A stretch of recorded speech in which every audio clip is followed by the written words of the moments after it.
Okay, we'll get started. We'd like to welcome Justin Rose into the interview room, our 2023 AT&T Pebble Beach Pro-Am champion. Justin, your 11th PGA Tour victory. I know this one moves up near the top of the list, winning at Pebble Beach. If we can get some comments.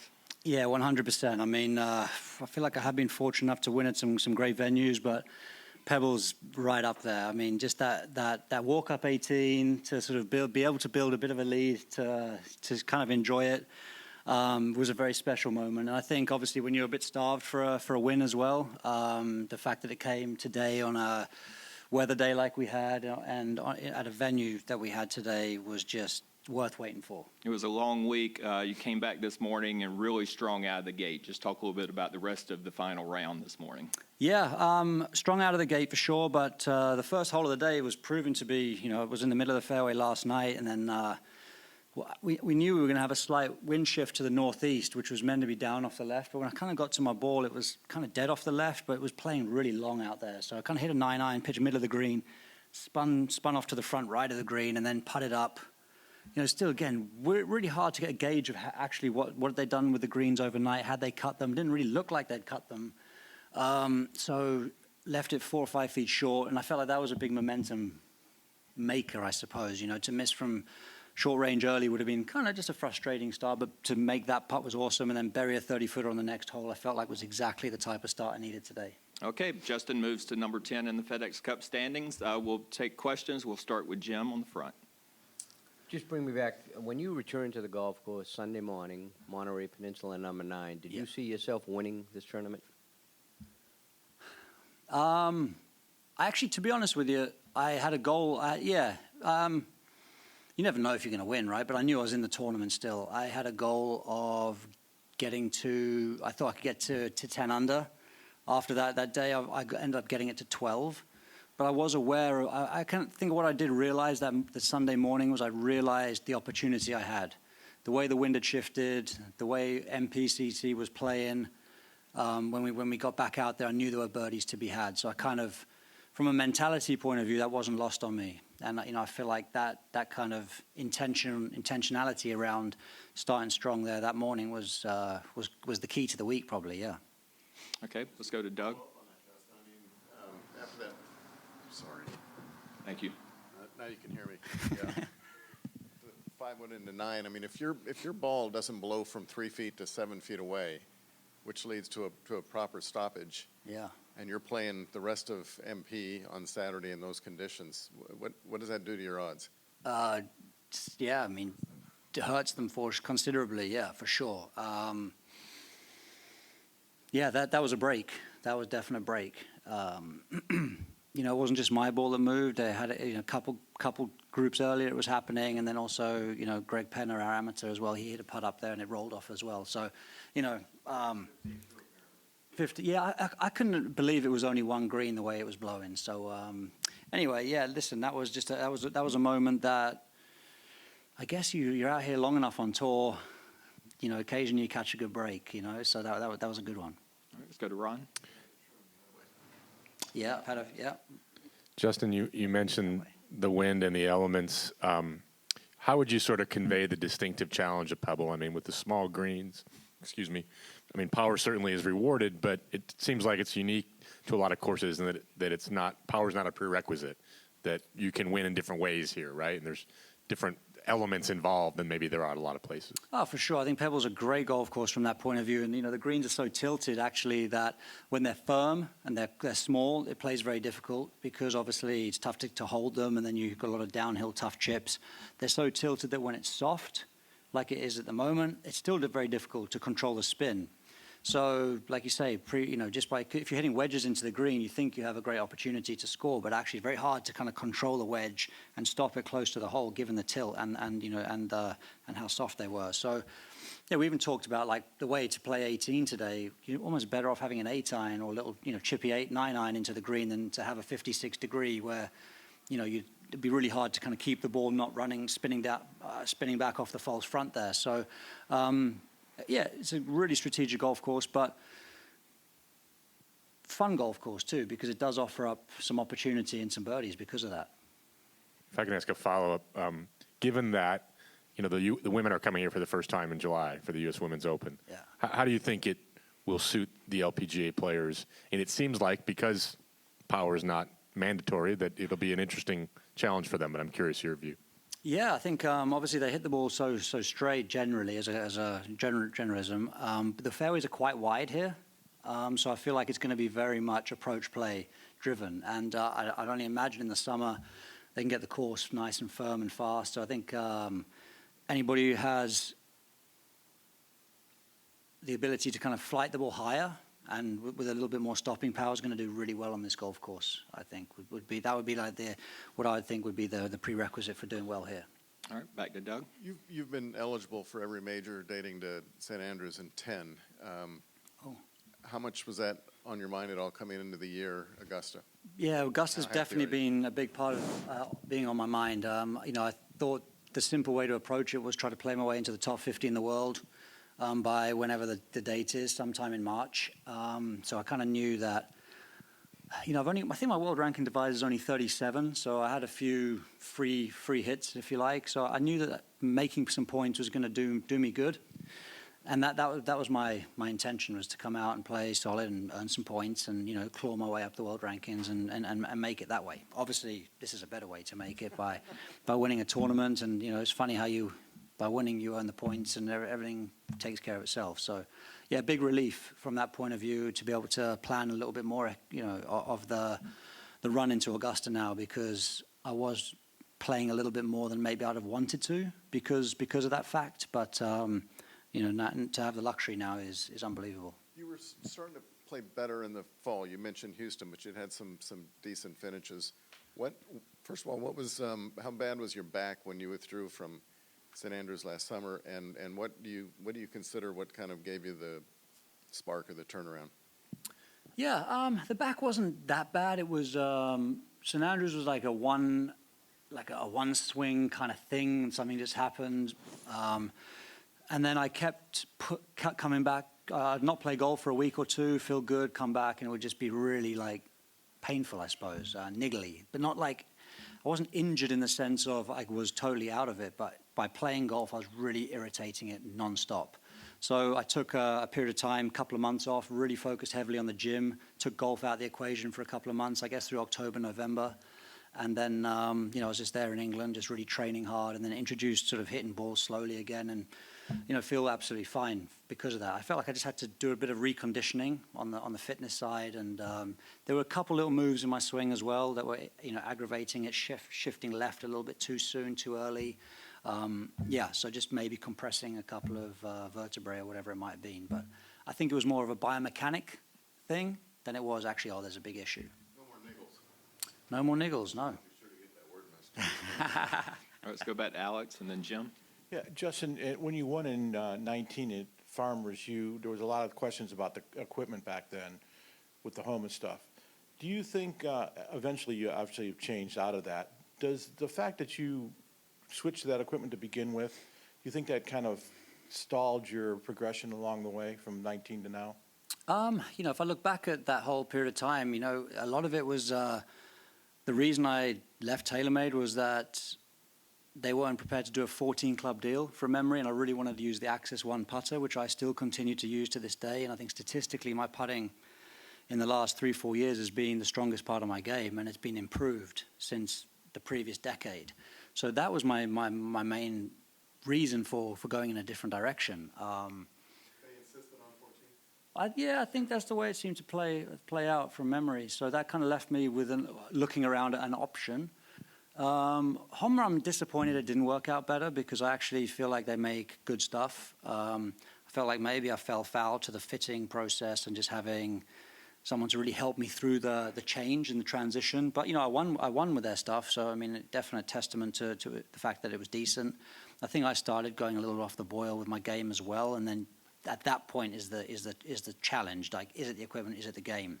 And that's where I wasn't quite able to put a line in the sand quick enough, if I'm honest with myself. But, I haven't been that comfortable with my equipment for the last 2-3 years. Having choice is also quite tricky and too much choice. So, I feel like the real key is having there's so much good equipment. It's almost having someone that really knows your game and helps you with the fitting process. I think that's probably the most important part of it all. And the other part is, since you hadn't won for 4 years, when did the winning kind of kick in for you, that you kind of got into that mindset that you used to have? Today, you mean? Like Yeah, this today or I this mean, week? You know, it became a reality obviously after the Sunday morning restart and playing my way into, you know, right into the lead there. So, you know, late, you know, I finished eagle par birdie, and I guess I went from being in the pack to jumped out front. So at that point, you got to take on the challenge and say, okay, this is it. You know, this now you can always put things down to process and, you know, try to play that mental game with yourself that it's just one shot at a time. But at that point, you know you have a chance to win, and that's real, and you want to take that opportunity. Okay, let's go back to Jim and then Ron. Just curious, over what hit you more in a negative way, not winning in 4 years or dropping to 71 in the world?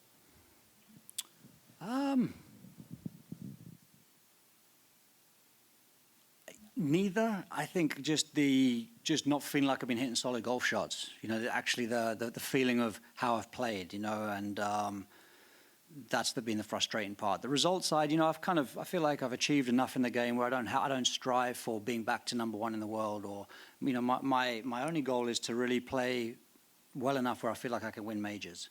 You know, obviously rule number one, you've got to be in them. So obviously, you know, moments like this are very important because it gets me back in those sort of tournaments. And two, I just want to keep working on my game to the level where I feel like if I have a good week and I play well, like I've got a chance to win a major. That's kind of that's what I feel my 40s are going to be all about. You know, I feel like I've pretty much ticked most other boxes, but the major championship hurdle is one that I want more of. All right, let's go Ron and then Ben in the back. Justin, apparently no European player had ever won this tournament, the Pro-Am. Oh, wow. Obviously, Graham won the U.S. Open here, but, Yeah. but this tournament, are you surprised by that? And it's a long tournament, obviously. And what does that mean, I guess? Is there any significance to you of that? Yeah, I mean, listen, European players, I think, throughout the 80s and 90s didn't have a lot of success on the PGA Tour, period. You know, I don't think. You know, Feldo did decently, but, you know, even he didn't win prolifically over here in the States. Westy, Clark, those guys that were the peak of the powers in the European Tour days never really won a lot over here. So it's really only been the emergence of, you know, John Rahm and, you know, maybe myself, even in the last sort of decade or so, that there's been more opportunities for European players. So, yeah, it doesn't surprise me a ton, actually. But, you know, but Pebble is the type of golf course with the conditions and the elements that you think you could argue would suit a European player a little bit more, you know, and maybe there should have been more opportunity for them. Let's go to Ben in the back and then Pal. I apologize if this has been asked already. I got here a little late, but on 18 green, it looked like you shared a nice moment with Peter. Do you mind just telling us, you know, what you talked about and just that moment with him? Yeah, I mean, Peter's just one of the best guys out here on tour. You know, he plays with so much sort of enthusiasm and energy, and yeah, he was great to share the golf course with. And we share a mutual coach who's actually based in England, a guy called Justin Buckthorpe. I hope Peter doesn't mind me sharing that. But yeah, we just kind of, I don't even know if that camera was doing anything relating to the broadcast in England, but we kind of just saw a lens there, and we were like, hey, JB, you know, two of you guys in, you know, one group. And I haven't played with Peter before in that type of situation. So, yeah, we just kind of shared that little moment to say hi to a mutual coach and friend. Okay, Pal. You mentioned the majors and how important that is to you. With the split nature of golf now today, how much did that weigh into kind of, you know, staying on the PGA Tour and despite, you know, grinding, like you said, for 4 years and not being able to win until now? Yeah, great question. I mean, access to the major championships is, you know, a large part of my decision to be playing where I'm playing, for sure. And, you know, obviously, you know, playing in events like this that have a great history, that give access to iconic golf courses, all of those things, you know, winning, you know, events that really matter. And, yeah, but first and foremost, playing in major championship golf, it's something, you know, I have won one, but that's where my childhood dreams lay. And, you know, having access to that was really, really important to me going forward. Okay, let's go back to Alex. Yeah, so I guess to delve a little further into that, how much involvement did you have with the discussions on LIV Sorry, say how again, much Alex. how much involvement did you have in the discussions on Live? Not a great deal. I mean, I have had, obviously, through the, I don't know what, 4 or 5 year process that this has been all being talked about. There's been moments where leaned into it a little more closely, and moments when, but when push comes to shove, you know, there was never a moment where you're like, okay, well, there's a pathway to achieve this, and this. So never really further than that. And on the other hand, obviously this week there's going to be a hearing in the UK in regards to those players that are not that are on Live that are still European Tour members. Do you have a position either way on that? Do you have a problem with these guys that are Live guys playing in European Tour events or not?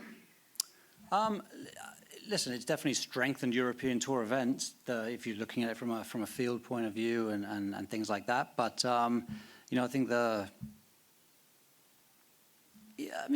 part of me thinks, you know, you've made a decision. You know, you should just get your head down and stick with that.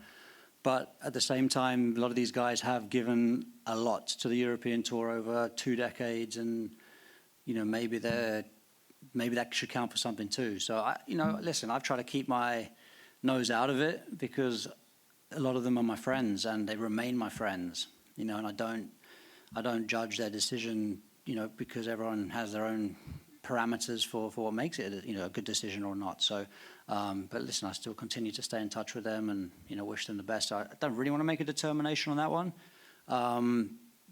But I actually don't even know what the ins and outs are of the legal situation, what actually is at stake, to be honest with you. I've lost track of all that, to be fair.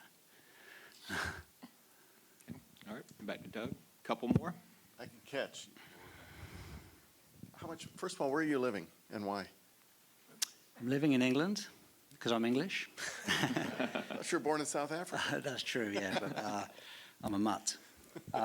No, children. I have a 13-year-old and a 10-year-old, and you know, felt like, you know, I was living in the Bahamas prior to that, and you know, that was wonderful, especially when the children were young. But we just felt like, you know, education in the UK was something that was important to us, and unfortunately, that they're at their age already, where, you know, putting them first, I suppose, is the reason. To talk about the majors, and I'll get to my one real quickly here. I'm basically hearing that, and pardon me for making up a number, but $60-80 million cash up front is not as important as getting into the majors. Is that kind of what you're saying? Not as important as winning a major or two, for sure, but you've got to be in it to win it, you know, and I think that's it. Just sort of giving up on that opportunity is what you've got to look yourself, you know, in the mirror and just say, you know, is that something that's worth it for me? And being one of the players is very fortunate to have done very well out of the game of golf. So, moments like I've just had, and it's nice to speak about it from, you know, I've made the decision based upon blind faith, you know, and hope to win and hope to put myself in the situation. My game hasn't produced many of those opportunities of late, but still have had that belief that it's possible. So to be in a situation on the 18th green at a place like Pebble, holding a trophy like that, that's what it's for. Yeah. Secondly, Ryder Cup. You talk about the Masters being on your mind. Where does the Ryder Cup fit into this for you? You know, again, you know, where I've been with my game, I've had to be quite selfish and just focus on me and focus on my improvement and what I need to do to start playing better golf. So I haven't even entertained what the Ryder Cup looks like for me, other than I want to be there. But I've also had to be, and I've said it to Luke, you know, Hero Cup and things like that, beginning of the part of the year, I'd love to have been involved in it, but I felt like what was really important to me was getting off to a good start on the PGA Tour, so I wasn't under pressure later in the season, so I could turn my attentions to Ryder Cup and the European Tour, you know, as and when that becomes the important part of the phase of the season. So, you know, the plan's gone pretty perfectly, to be honest with you. 3 really good solid weeks out here, and, you know, built a platform now to be able to look at the rest of the year in a much more positive light and start earning points. And you know, obviously love to play my way onto the team, but wanted to be a player that if I'm playing well, Luke has to consider and feel good about being part of that team. Just from an experience standpoint, everyone's looking toward a kind of a shift toward a younger team. Yeah. How valuable do you think experience would be? Yeah, I mean, I think every great team needs a blend. And I think that the most important part for the European team, I think, is going to be the youngsters that do come through, because you need the firepower, you need the talent, you need the guys that are out there who aren't scared and going to make a bunch of birdies for you, you know. But also 2 or 3 or 4 guys to be able to glue a couple pieces of the team together is really, really important combination. All right, we'll wrap it up with Ron and then Ben. One last Pebble question. Is there any hole out there, or was there any moment today that sort of illustrates what we talked about earlier, the distinctive challenge of Pebble? I mean, in your mind, is there one shot or hole that, you know, you don't face anywhere else that's unique to this place? I mean, it's just the sort of, I would say almost like, you know, take it back to number 6 yesterday even. It's a 3-wood into a 50-yard wide fairway, but I hit it in the left bunkers because it's just the enormity of the Pacific Ocean that's just there, and the cliff and the sheer, you know, the magnitude of that kind of just makes you aim 20 yards further than you should. And that's just what makes those holes great. You know, if that was just rough down the right-hand side, it would be a bit of a sort of a nothing hole, really. But the fact that that cliff is there, you know, it just makes everyone play further left. You know, the other 2 guys hit drivers. They chose to hit drivers way left of the car path up into the hospitality area, but it's a 50-yard wide fairway. So it's, yeah, it plays with your head a little bit. Those, you know, obviously that whole loop, you know, 7, 8, 9, 10. You know, I think that's really, that gives the golf course so much character. And one sort of related thing, I know you had a 3-shot lead, but you're standing on the 18th tee, to your point about the enormity Yeah. of the Pacific. And today the waves are like crashing. Yeah. It's not just visually, but it's hearing. 100%. Yeah, no, I mean, how does that mess with you when you're standing on the I mean, I was standing over that. I mean, I was choosing a line that I was never going to have to reload. You know, because if you hit driver and you pull it left, it's like hitting it out of bounds. You know, obviously with a 3-shot lead, I was going to cover land as soon as I could, and at that point, you might make bogey, but you should take out a number. So, but yeah, when I'm standing over the 4-iron, you know, yeah, you're aware of it, so that means it's something else to deal with for sure. It's great, fantastic. What was that noise again, Justin? Let's go to Ben in the back. Spell that one in your story. Yeah. Justin, I noticed right before the trophy ceremony, you shared a moment with your family just on FaceTime. Just can you talk about how special it was to share this victory with them, even with them, you know, being thousands of miles away? Yeah, you know, obviously they were front and center of my mind as I finished, but I still felt very calm and really was just enjoying the moment. Didn't feel too overwhelmed or emotional. But then as soon as I spoke to them on the phone, I was like, okay, you know, I could just feel the tear ducts go a little bit. So, but you know, that's great. It's kind of, it's why you play, and it's you know, it's who you do it for. So yeah, that was special. All right, last one, Doug. Yeah, as we go back to are you playing L.A.? I am playing LA. Okay. You going back to England? Yeah, doesn't make a ton of sense, I know, but Well, that's all right. What, I mean, just given the $20 million purses, what was it that made you want to play, set the schedule you did? yeah, Phoenix has never been an event I've played historically, so I would have only have added it for $20 million really. But I've been focused on actually FedEx Cup points, quite honestly. So 500 FedEx Cup points there, or 500 here, or maybe they're 5. I don't know what the other. I don't even. They're still 500. Yeah. So that's been my primary motivation, is to make sure that I'm where I want to be. So it's nice you said I'm 10th in the FedEx Cup, because my position's been starting with a 1 for a long time, it feels like, but like 101 or 102. So it's nice to have trimmed a whole digit off of that now. So, but that's been my focus, and that's the main reason I set the schedule I did, as well as just trying to. I was meant to go and play Hawaii, if I'm honest. I was meant to play Hawaii, Palm Springs, San Diego, home for 2 weeks, back out for LA. Hawaii came around a little too soon. I was like, you know, I need another week's practice. Let's just add Pebble.